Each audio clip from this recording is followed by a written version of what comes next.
they dance.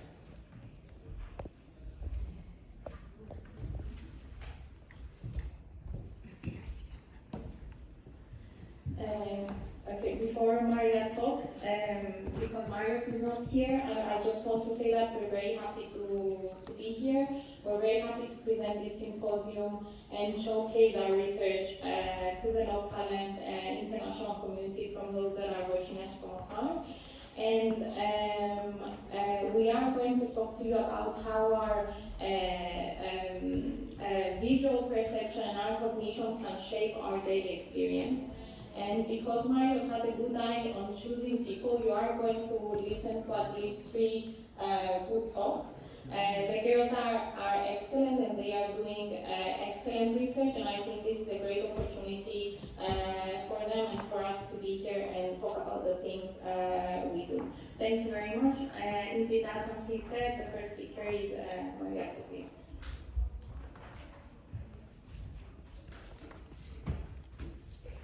Thank you, Dr. Miguel, for the introduction.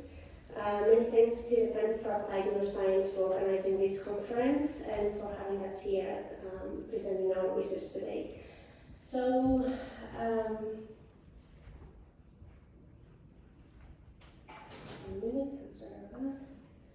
Okay, so today I will talk you about the effects of dance training on spatial cognition and on brain structure. And this project relates to disorientation, which is a significant problem for aged individuals and those with neurodegenerative diseases. How do we define dance? Dance is a form of art that performs in an enriched environment, offering multimodal stimulation through visual, auditory, and internal step motion cues. We all have some level of dance experience. However, expert dancers compared to non-dancers seem to have superior cognitive and physical skills such as mental memory, balance, body control, and attention. Evidence that dancers are at a lower risk of developing dementia or aging-related cognitive decline led many researchers to treat dance as a promising intervention to improve physical and cognitive abilities in older individuals and individuals with neurological disorders. Longitudinal studies on elder individuals and clinical populations have indeed documented alterations in cognition and behavior. And although dance research offers vital information about the differences between dancers and non-dancers, cannot suggest causal effects of dance training on cognition and therefore brain structure, as they are not interventional studies. And in addition, findings from longitudinal studies on elders and on clinical populations cannot again be generalized to the healthy brain. So to provide evidence for the causal effects of dance training, we followed a healthy group of young and middle-aged individuals who attended dance classes for 1 year and compared their performance and their brain structure with those of expert dancers and non-dancers. So to do so, we used virtual reality to assess spatial ability, and we also used diffusion tractography to assess the brain structure of the participants, and we assessed all the other 3 groups at 2 different times, at the beginning of the dance intervention and 12 months later. This research was funded by the Research and Innovation Foundation, and it was a collaboration of researchers from different disciplines and research institutions.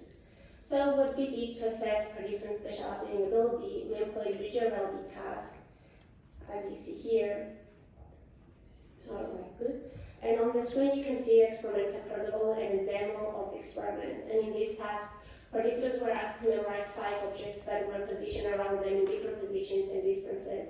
And after the memorized objects, we hit the objects, and then we asked them to point towards the objects from memory. Then participants had to walk through a maze, as you see from the demo, performing a virtual walk. And when they reached the end of the maze, they had to point again to the 5 objects by taking into consideration now that they have moved in space, so they had to take into account the translation and rotation they did in space. So for this experiment, we assessed the error to identify differences in spatial activity between dancers and non-dancers. And error here represents the deviation in degrees from the correct answer and indicates the participants to develop an update and internal spatial representation. So this plot presents the error in degrees on the y-axis. Here, Jimmy is not working. It's okay. So this plot presents the error in degrees on the y-axis and special task by group on the x-axis. And the special task factor reflects three different abilities that we assess through this task: spatial representation, path integration, and spatial updating. And as you can see, in this plot you can see that experienced dancers outperform beginners and control participants in spatial updating and path integration tasks, which were the more cognitively demanding tasks. However, we do see that in the middle, in the spatial representation, all three groups performed similarly, because in spatial representation, the only thing that participants had to do was to form spatial representation for their environment and just retrieve from memory the position of the objects. Very interestingly, at the second assessment, what we did find is that the differences that we observed at the first assessment for the beginner participants were no longer, between beginners and experienced dancers, were no longer present, and we assume that dance training may have improved the spatial updating abilities of beginner participants. And we do see that in the path integration and the spatial updating they perform similarly, but we still see the differences for the controls, which is the grey bars. So we also assess the impact of dance training on the brain structure by investigating the white matter microstructure. And why is it so important to investigate the white matter? Because assessing the properties of white matter in living human brain, we can identify whether the tissue is healthy or not, meaning whether the information between different brain areas is transferred efficiently or not, and whether the white matter changes over time. We can relate these properties to behavior. And one diffusion metric reflecting white matter integrity is fractional anisotropy. And typically, fractional anisotropy reflects denser and healthier white matter, which means that the transfer of information along the track happens efficiently with no much loss of the signal. And studies on older participants reported increased fractional anisotropy in specific white matter tracks, such as the phonics, which is related to memory, suggesting that dance training had beneficial effects on white matter integrity. Low fractional anisotropy reflects a loss of fiber integrity and thus inefficient transfer of information potentially caused by aging or other neurological disorders.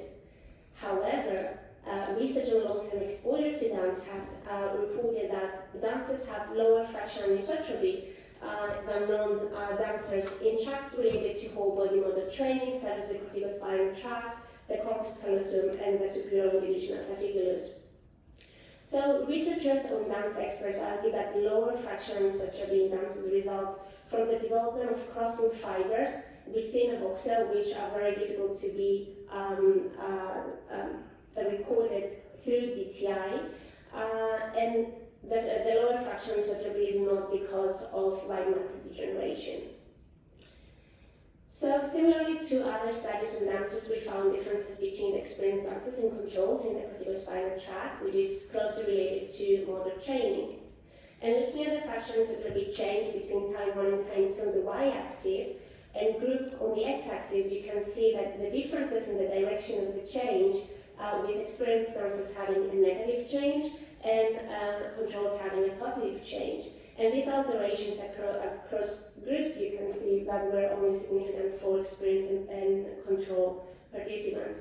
And we expected these results because whole body motor training relates to lower fractional anisotropy in related white matter tracts. We were also interested in why we did not find any changes for the beginner group.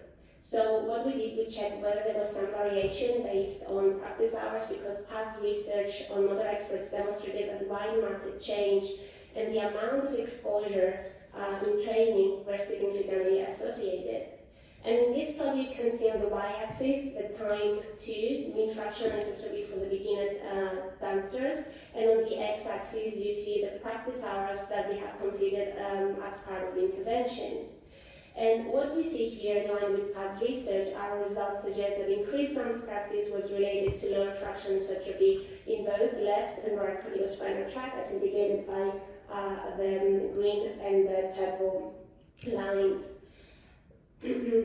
As in the plot, some participants trained very few hours, while others trained as many hours as experienced dancers did. And potentially the reason the fraction surgery of the beginners did not significantly change in the corticospinal tract, but we have observed differences between experienced and controls, is because of their unsystematic training. And this suggests that more training hours are needed for wide math alterations to happen. So after looking at differences in time 1 and time 2, and then we looked at why beginner dancers did not show any change and found that this is because of individual differences in practice hours, we also wanted to assess whether there are individual differences with age. Because we have seen, as you see on the table, that although aging effects are present for all three groups, the number of tracks with a significant correlation between fraction anisotromy and age was more prominent for the control group. So more wide matter tracks were affected, were correlated with age for the control participants, who were the inactive participants. And so what we did, we averaged the correlation coefficient for all the tracks across group and time to determine the strength of aging effects on fraction anisotromy decrements. And in the plot on the right, you can see the mean age FA fraction anisotromy correlation plotted on the y-axis and group by time plotted on the x-axis. And when we compared the three groups, we found that the strength of aging was significantly different, was significantly larger actually for control participants rather for experienced, and for control participants rather than for the beginners. And next what we did, we assessed whether within each group the strength of the aging effect changes over time, and we found that this effect did not change for the experienced dancers, so it seems like they have a plateau in the effects of age on their fraction anisotromy. But it did change for beginners and for controls. And of course we expected this change to only occur in beginners to indicate resilience towards aging effects developed through dance training. However, we are aware that alterations in the body matter occur up to the 5th decade of life, and we have potentially captured these participants in their developmental window, and that's why we see different alterations in the fraction anisotromy. In addition, acknowledging that increased training in dance relates to more cognitive and physical benefits, and also given that the stronger association between age and fraction anisotromy in the control participants, we could argue that being inactive makes the brain more vulnerable to physical degeneration. So the question is, shall we dance?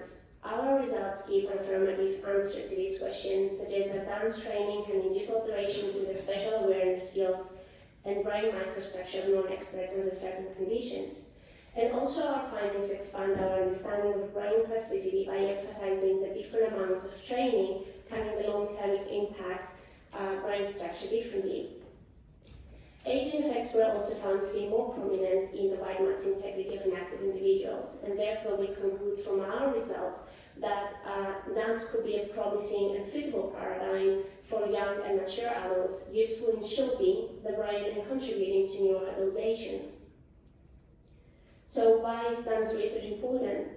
Because knowing how expert individuals acquire the superior abilities offers insights into human adaptability and skill acquirement. And dance research can potentially have a significant societal impact, contributing to adopting more active lifestyles. Because knowing that in addition to reduce daily anxiety and increased physical benefits and motor fitness acquired by training balance, flexibility, speed and coordination, dance also helps to improve an essential aspect of cognition, then more people will be encouraged to take up dancing. Thank you for your attention, and I will be happy to take your questions.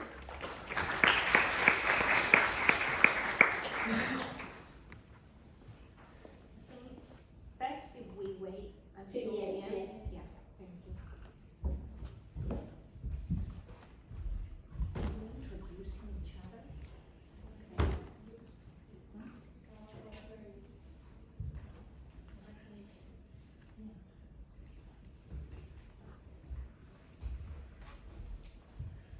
Okay, so our next speaker is Avraamides, and is going to talk about teleporting in VR. Good afternoon, everyone. I'm Christodula, and today I will talk about the research that I do for my PhD on teleporting. What is teleporting?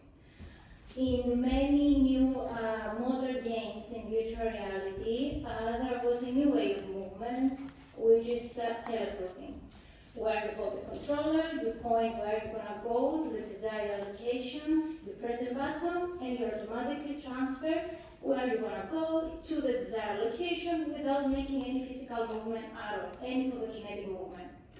It's a very popular technique for virtual reality and also for other applications like medical applications, architectural applications, any application that we need to move in a large environment, larger than the walkable track space.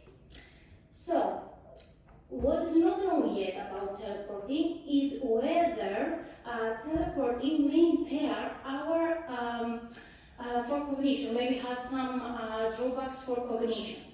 One of the things that we think that maybe teleporting may impair is our ability to orient ourselves in the environment, to be oriented, to know where things are in the environment, and so on. We think that because what we know from past research is that to be oriented in the environment, we need some information that only available during physical movement. This information in teleporting more or less are lacking from teleporting. Maybe we have some information by moving our hand to point where we want to go, but we don't have all the available information that we have during physical movement, like provokinetic information, proprioceptive information, vestibular information, and so on. So, we want to examine this, and we started to do a study where for a special cognition, where we want to test the performance of the participants in teleporting compared to other locomotion techniques, to other ways of movement. We use the serial cognition paradigm. It's a really simple task where we ask participants to view 5 objects on a circular table for some time, then to move to a new point around the table. And again, they ask them to view the objects and answer if any of the objects move on the table or not. So it was a yes or no response. And we vary how the participants move. In the first experiment, we compared 3 ways of movement. We compared teleporting with physical movement, and also we compared with no movement, where the participants stayed at the coding point without making any physical movement at all. The idea behind this was to examine whether teleporting is as good as physical movement, the performance of the participants. The results, as you can see from the accuracy and the latency of the responses of the participants, show that no, teleporting is not as good as physical movement. We can see that the performances of the participants were faster and more accurate to the physical movement compared to teleporting. So, we wanted to take a next step, and we ran a second experiment. In the second experiment, we wanted to find a way how we can support teleporting, the performance of teleporting, because from the first experiment, we understand that we have some disadvantage during teleporting. So, in the typical teleporting, the user is teleported directly to the desired location, but also it's automatically rotated to the desired direction. So, we thought maybe if we include in the teleporting technique some physical movement, maybe this can support the performance. So what we did is that in the second type of teleporting, the user was teleported directly to the desired location, but have to execute a small physical turn to look to the table, to the desired direction, where the interesting things were in the environment. And again, we compare teleporting with physical movement and the new technique, teleporting with physical turn. The results replicate those of experiment 1, but also we found some benefits with teleporting with physical turn compared to teleporting. We saw that yes, just a small physical turn can support the performance of teleporting, but it didn't come close to the performance of physical movement. There was again the same pattern as in experiment 1. So we're on a third experiment. In the third experiment, we wanted to help more the performance of teleporting. So our idea was in games, in virtual reality games, the user has objects, visual cues around she or he. So the idea was to include some visual cues in the environment, because in the experiment 1 and 2, the environment around the participants was featureless. There's nothing around the participants. So the idea was to include a room with walls, doors, some windows, poster, and so on. Maybe to examine if the visual cues can support the performance of teleporting. And again, we compare with teleporting with the physical turn and also the physical movement. Again, the results replicate those of the previous experiments, showing the same pattern that physical movement is better compared to teleporting, either teleporting or teleporting with physical turn. And what we saw is that the performance of teleporting came closer to the performance of teleporting with physical turn. So maybe, the idea is maybe, yes, somehow the visual cues supported more the performance of teleporting. And then we're on the fourth experiment. In the fourth experiment, we wanted to examine and compare a new way of movement, and really popular as teleporting, which in our idea, it's coming closer to the physical movement, the walking place. With the walking place, we're using some sensors on the user's legs, and the user is walking in place, but in the virtual reality environment, the user is moving from one point to another. But in real life, the user is walking in place. And we want to examine, compare these techniques, because maybe the walking place have more information that maybe comes as in physical movement. So we wanted to compare these three locomotion techniques. The results again show the same pattern, replicate those of experiment 1, 2, and 3, and we have again the benefits of physical movement compared to teleporting, and there wasn't big differences between the other two locomotion techniques. So, closing, all these experiments show that yes, teleporting maybe is a really convenient way to move in virtual reality environments, but comes at a cost.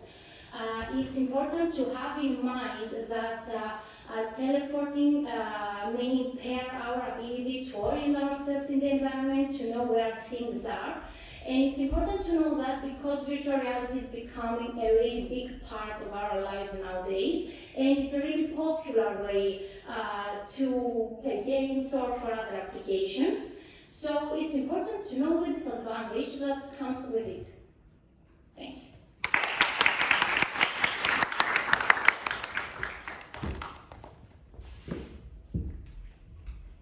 In the search of experiments, thank you. We have about 20-25 minutes for another two presentations, or actually I should say maybe 10 or 15 minutes, if you can speed that up a little bit. Up next is Miria Plastira, and she will talk about music tempo and perception of time, musically trained versus non-trained individuals. Thank you.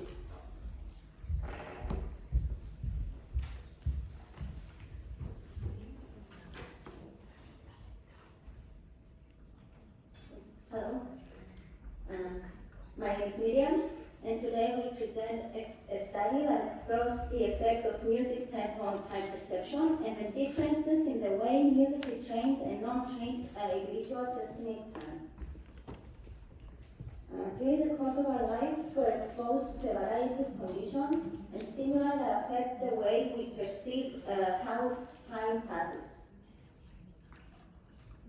Past research has shown that experts are better at judging the passage of time than non-experts, and extending past research, the present experiment further examines the role of domain experience in time perception by assessing whether people with musical training are more accurate at judging the duration of music tracks than people with no training.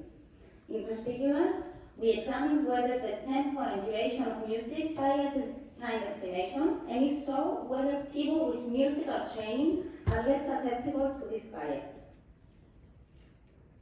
Music is an internal part of our lives. From the time of the first stations broadcasting music to today's streaming services, people listen to music using a variety of devices, regardless of their mood or location, and often while doing something else at the same time.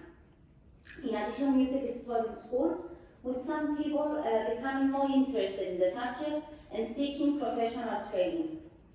Past research has shown that musicians may have superior skills than non-musicians in tasks that entail time estimation.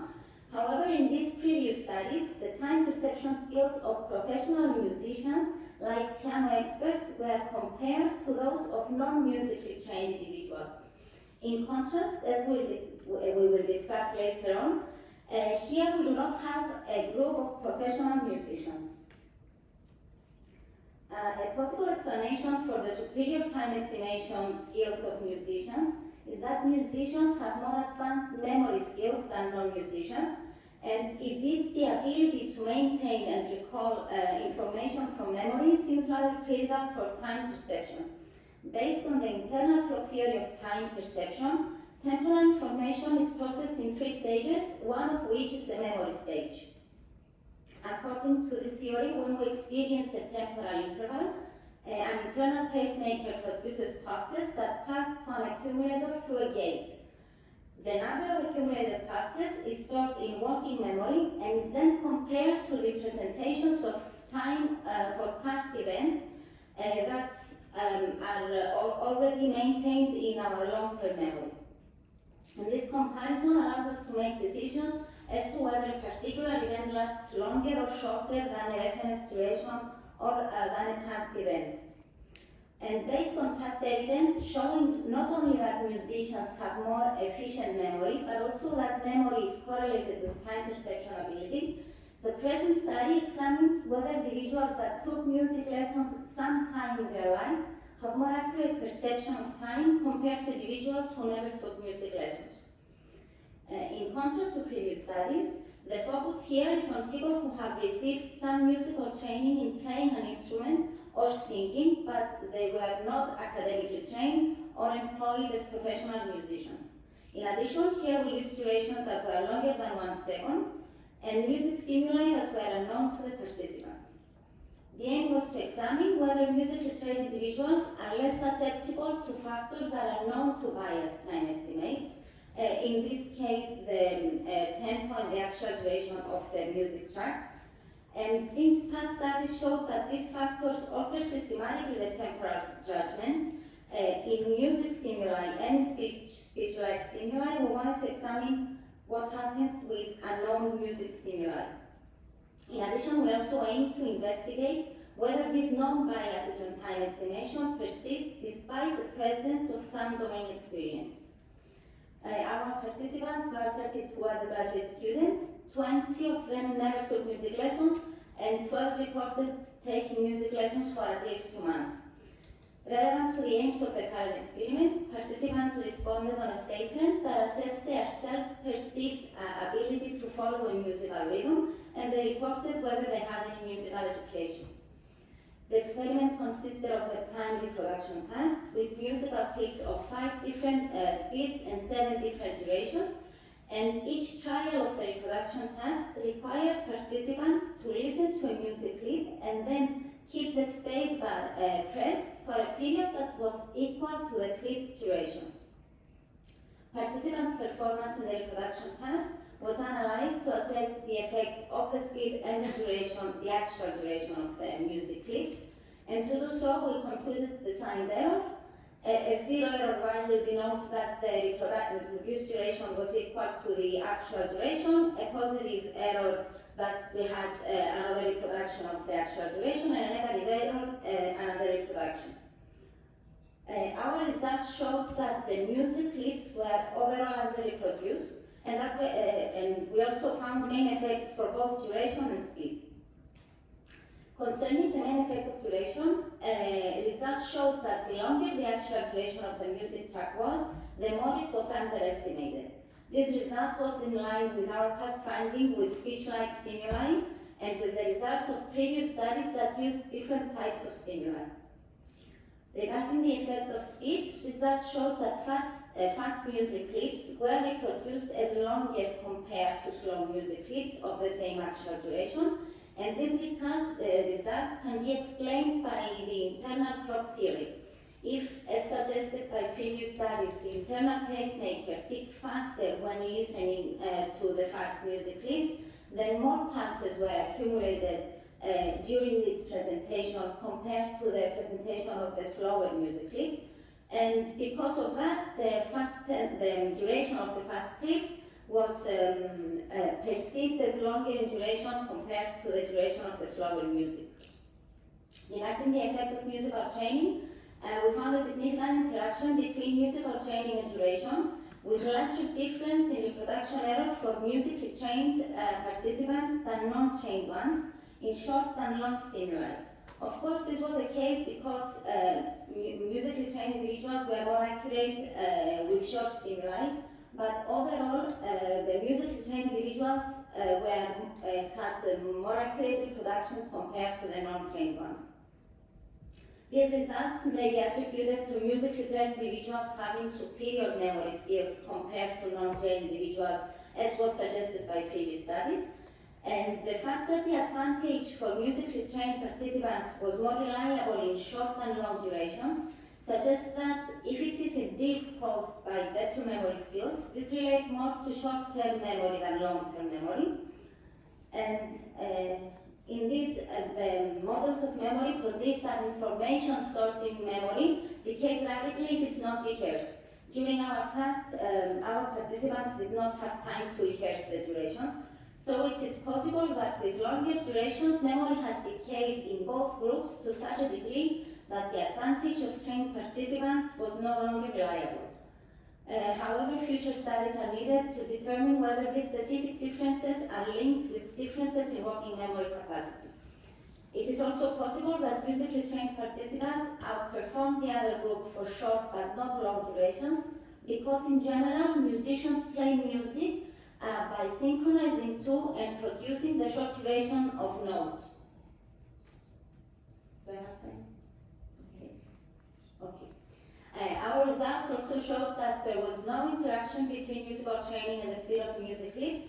Both musically trained and untrained participants underestimated less the fast stimuli compared to the slow ones. In other words, for both groups, the reproduced durations of fast stimuli were longer compared to those of slower stimuli. And this finding suggests that the bias of tempo on reproduced duration is not moderated by domain experience, in this case the musical training. We also conducted a correlation analysis and found that participants who reported being more capable to follow a musical rhythm reproduced durations that were closer to the actual ones.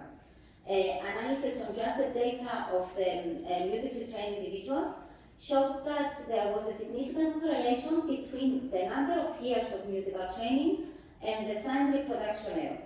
These results document that even some competence in rhythm following may relate to superior skills in time estimation. However, the sample was too small for this analysis, so in our next studies, we have participants that are musically trained in a larger sample than this one.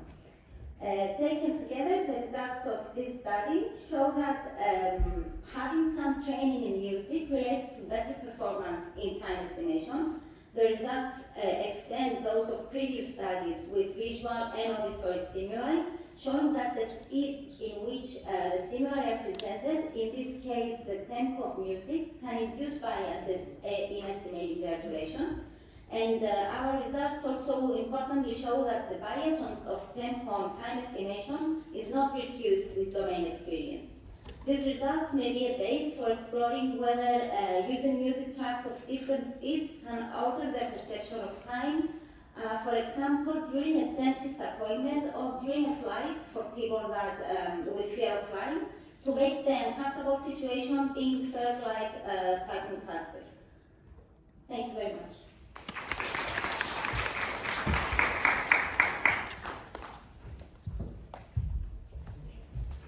Thank you, Miriam. We do have 15 minutes for our next presentation by Dr. Tuliani Miguelito. And the title of her presentation is Remapping the Peripersonal Space in Virtual Reality.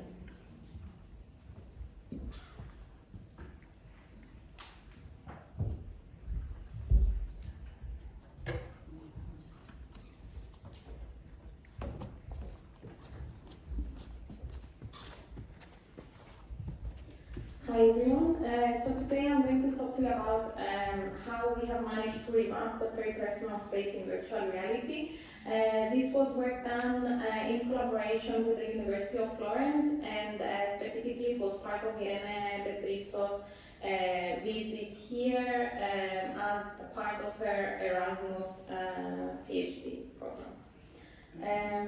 So a fundamental characteristic of our daily lives is actually moving around through space to reach our goals, either to interact with other individuals or objects, avoid collisions, and do our best to protect our bodies from potentially incoming threats like those guys are doing up there, beating each other up. So what is the peripersonal space? The space around us can be divided into the peripersonal space and the extrapersonal space, with the PPS, as I'm going to be calling it from now on, being the space immediately surrounding the body where we can reach an object or another individual or be reached, whereas the extrapersonal space is the space beyond our reach. Past research has shown that stimuli presented within the PPS are indeed processed by dedicated neural populations. This was a very interesting study done by the Rizzolatti group back in 1981. And there are also behavioral advantages for staff that are within the PPS, because it has been reported that people are actually faster, so they show shorter reaction times to stimuli placed within the peripersonal space. What is also interesting is the fact that we can actually alter the size of the peripersonal space.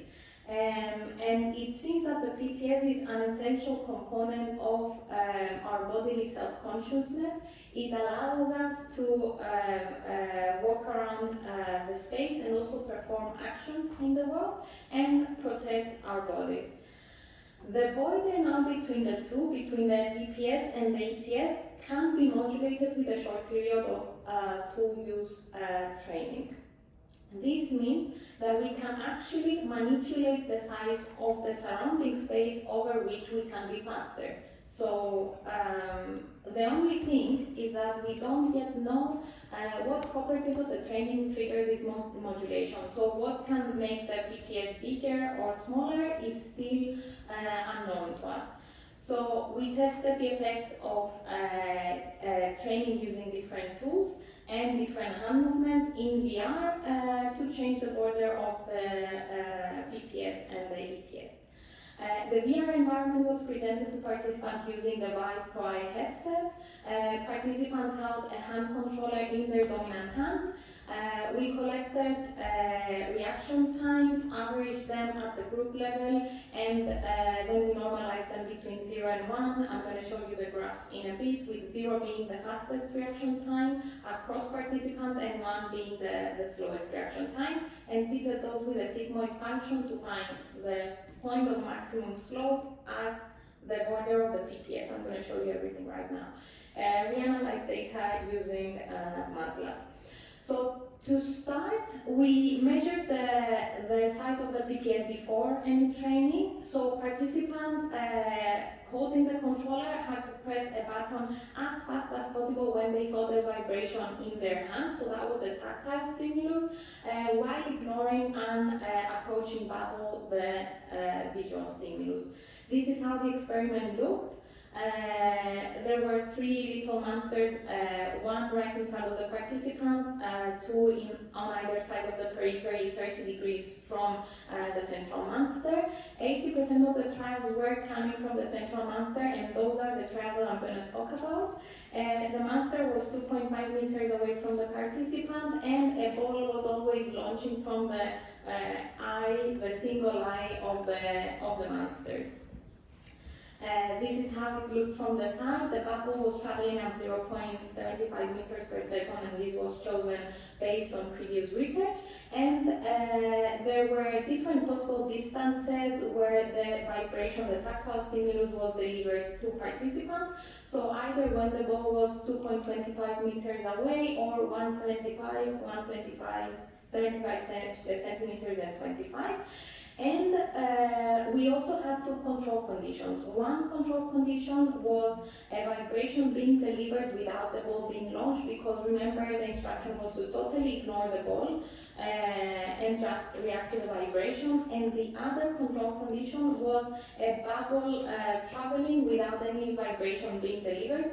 And we did this because when we were piloting the study, we realized that if this condition was absent, actually when the ball was approaching, participants were bound to be faster, because they knew if the controller has not vibrated yet, it will vibrate anytime now. So they were more likely to be faster when the ball was nearby. So this was the purpose of the control conditions. Now, coming to the types of training, participants underwent 10 minutes of interactive tool training in VR, either using a shovel to push away or pull towards them a bubble that was on the floor, or a hammer to exterminate the monster, or a toy gun to exterminate it again. After this training, we again measured the size of the PPS.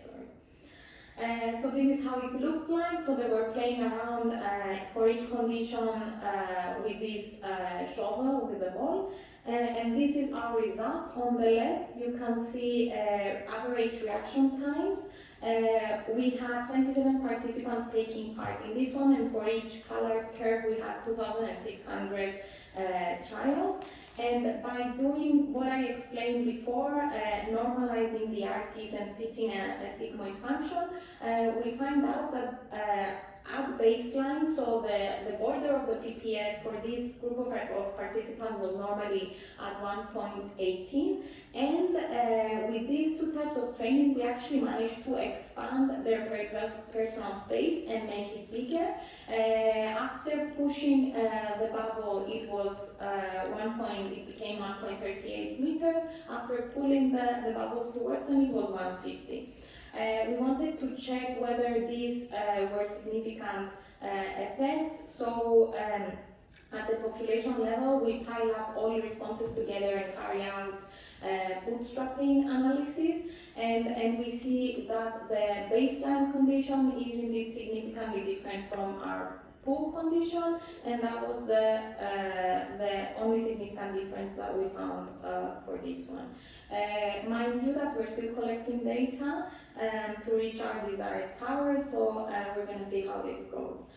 Then another group of participants actually carried out either the hammer training or the gun training, and this is what I explained before. The monster was actually moving around at a fixed distance in a semicircle around them, and they had to keep killing this monster until its life ran out.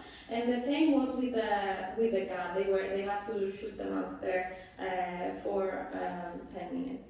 These are the results again, and in this case, we could actually reduce the size of the PPS. And this is the first time that somebody manages to do that. So we were happy to do that, and we can see indeed that with different types of training, you can either expand or reduce the size of the PPS. I games, we carry out the same significance testing using bootstrapping techniques, and this time the baseline condition, so before any training, is significantly different from the size of the PPS after the 10-minute training. So we show for the first time that different types of action can yield an opposite effect on the reshaping of the PPS. We replicate previous findings in BER. We show that short-term training using horizontal limb motion, like the pushing and the pulling, can enlarge the PPS. And we also managed to reduce the size of the PPS with the hammer training and the toy gun training, which is considered a passive interaction, let's say, with a target. Now, why should we care about this? This research might be significant for two types of population. First of all, we think that modulating the size of the PPS could potentially be beneficial for sports people, so for those who have to react within their PPS as fast as possible, so those could be professional athletes like goalkeepers, tennis players, and boxing players. And the second thing which is interesting is that we know from the literature that actually people on the autism spectrum disorder, they have a smaller PPS. And this is consistent with the fact that they are sometimes having difficulties in social functioning. So we think that if we manage to enlarge the PPS in these people, we might be able to also improve some deficits in social functioning. Thank you very much.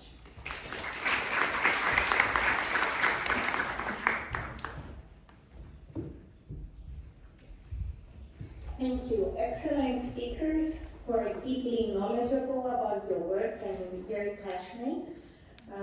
Excellent presentations that highlight creative research questions and smart experimental designs, and also the use of virtual reality as a valuable tool in studying human cognition. I think we have maybe time for just a couple of 2 or 3 questions. I'm going to invite the audience.